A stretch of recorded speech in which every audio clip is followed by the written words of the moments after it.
Hello বন্ধুরা, সবাইকে জানাই শুভ দুপুরের অনেক অনেক শুভেচ্ছা। আর দুপুর মানেই তো লাঞ্চ টাইম। তো লাঞ্চের মেনুতে আজকে কী রয়েছে চলো তোমাদের সঙ্গে সেটাই শেয়ার করি। আজকে আমাদের মেনুতে রয়েছে পুঁই শাকের তরকারি, তাও আবার কাতলা মাছের মাথা দিয়ে। তো খেতে তো আশা করি সেই টেস্টি হবে। যাই হোক, চলো পুঁই শাকটা কোথা থেকে পেলাম সেটাই কিন্তু তোমাদের সঙ্গে শেয়ার করব। তবে হ্যাঁ, এটা কিন্তু কোনো বাজার থেকে আসেনি। কোথা থেকে আসলো চলো দেখাই তোমাদেরকে। কেমন লাগলো জানিও ভিডিওটি। প্রথমেই দেখাই, এই দেখো এখানে কিন্তু একটা লঙ্কা গাছ রয়েছে, এদিকে কিন্তু কুমড়ো গাছ আছে, তুলসী মঞ্চ আছে, এখানে দেখো হলুদ গাছ আছে। আর মেন যে জিনিসটার জন্য আজকে ভিডিওটা করা, এখানে রয়েছে পুঁই শাক গাছ। এই পুঁই শাকটাকে নিয়েই কিন্তু আজকে আমাদের দুপুরের মেনু হয়েছে। এই গাছটা মানে খুব বেশি জায়গা পাইনি বলে বাড়তে পারিনি, তবে যেটুকু হয় আমরা মোটামুটি খেয়ে শান্তি পাই।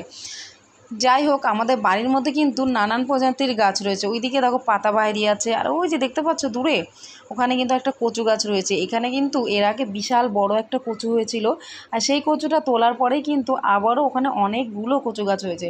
এদিকে দেখো একটা সরু ডান্ডির মতো ওল গাছ আছে, মানে বিভিন্ন প্রজাতির গাছ। এইগুলো কিন্তু আমরা কেউ লাগাইনি। দুষ্টু, হ্যাঁ মুখে কি হয়েছে? বিল্লি? কে ভাত খাইয়েছে? আই, ঠিক করে বলো, সত্যি কথা বলো, কে খাইয়ে দিয়েছে? বউ। সবাই শুনতে পেলে? ওর কিন্তু একটা বউ আছে, বড় সড়ো বউ, তাও আবার ছোট বউ না, বড় সড়ো একটা বউ আছে, সেই কিন্তু ওকে খাইয়ে দিয়েছে, তাই তো? কে খাইয়েছে আর একবার বলো। বউ। আর মুখে এগুলো কি? বিল্লি হয়েছে? বিল্লি পায়ে আবার এও লেগে গেছে, আর কপাল। বউ কি দিয়ে খাইয়েছে তোমাকে? আর কি? মাম? কি মাম? জল? মাম আর কি খাইয়েছে? জল আর বল? জলের বল।